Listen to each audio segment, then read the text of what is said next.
A university professor started off his class by picking out of his back pocket a £20 note. And in this lecture hall of about 200 people, he asked, how many of you would like this note? Naturally, all 200 hands went up. He said, interesting. He then said, before I let you have it, let me ask you this question. He took the note and folded it in half twice. And then he said, how many of you want this note? Still, 200 hands went up. Now he said, let me try something else. He took the note and he crumpled it. He said, how many of you want this note now? Still, 200 hands went up. Finally, he chucked the note on the floor. He screwed it with his shoe and crumpled it even more, picked it back up, now with dirt, and said, how many of you want this note? All 200 hands were still up. He said, today you've learnt an important lesson. No matter how much I crumpled that note, how much I scrunched it up, how many times it was trodden on, you still wanted it because it was still worth £20. In the same way that that £20 note held its value, so do you. No matter how many times life will tread on you, life will crumple you, life will scrunch you, and life will squeeze you, you will always keep your value, that spark within us all of bliss, knowledge, and eternity that exists. That spark will never be taken away.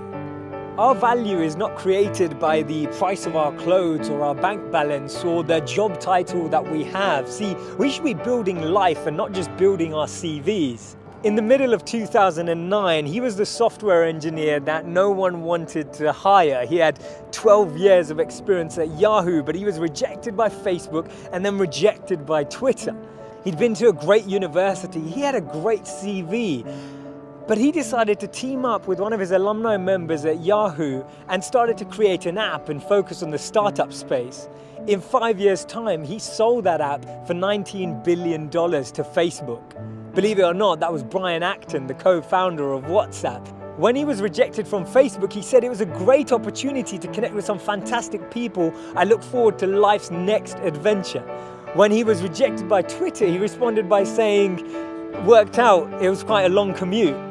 It's so interesting to see that someone rejected from two of the top internet companies actually responded with humor and actually responded with positivity. This lady was diagnosed with clinical depression. Her marriage had failed and she was jobless with a dependent child. She was on a 4-hour delayed train journey from Manchester to London when she came up with this idea, and she started to write this book about this wizard. And as she started writing, she then finished her manuscript, took it to 12 publishers and was rejected by all 12. Believe it or not, that's J.K. Rowling. This man watched his first company crumble. He was a Harvard University dropout and his first company's demo didn't even work. He went on to build Microsoft. His name's Bill Gates. Therefore, failure is just a sign that we need to widen our scope. We need to be ready and build ourselves up for the next level. Actually, what we end up achieving is far greater than what we'd envisioned for ourselves. And this divine plan, this orchestration can't be happening without this intervention that occurs, because if we had it our way, we'd just settle, we just accept what we thought was our goal, what we thought we were chasing.